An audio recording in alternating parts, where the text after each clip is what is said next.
All right, let's look at our exit ticket out of this section. We're going to introduce to you the general form of a circle in standard form. Ax, or x squared plus y squared plus dx plus ey plus f equals 0. Where in the world did all that stuff come from? Well, let me show you. Imagine that we have a circle that we gotten used to, and let's just multiply that out. X minus 2 squared, x squared minus 4x plus 4 plus y squared plus 8y plus 16 equals 9. Notice how those terms expanded out. We can collect some like terms. X squared plus y squared. My x's is just a minus 4x. The y is plus an 8y.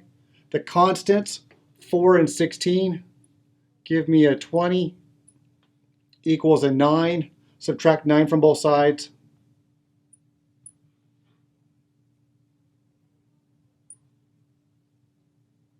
Nine gives me 11. So that seems to suggest if I started from what we were used to and worked it out, I would get the same answer, but it would be expanded out all the way. And that's one of the forms that we work with as circles, and that's the form that we call a general form of the circle, or the equation of the circle. So let's look at an example here and see what we can do with it.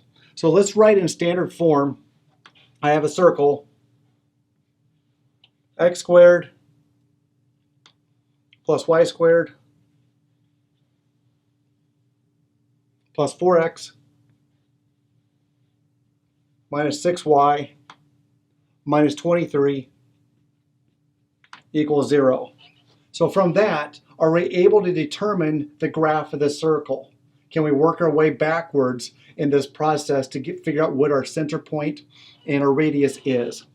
One way to do that, well, actually might be the only way to do that, is let's combine our terms, our x's. So x squared plus 4x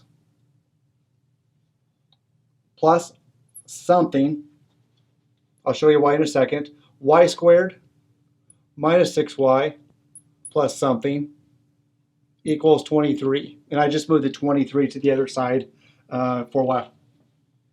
I want to find out what is the perfect square of both of these terms.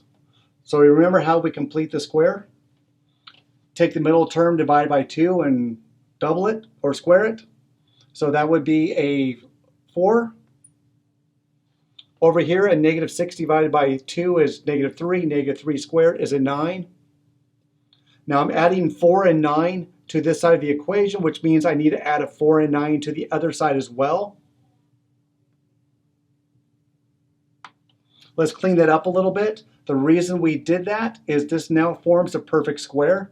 X plus 2 squared plus y minus 3 squared equals 23 plus 4 plus 9, 27, 36. All right, now I'm getting a little bit closer. If I remember, the standard form needs to be written as x minus,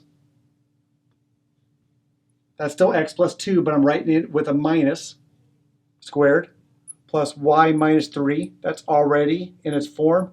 And the radius, this was the radius squared, so I'm going to write it as 6 squared. Now from there, I can determine the information of the circle that's important to me. Radius equals 6, h equals negative 2, and k equals 3. So I would have a center point of negative 2 and 3.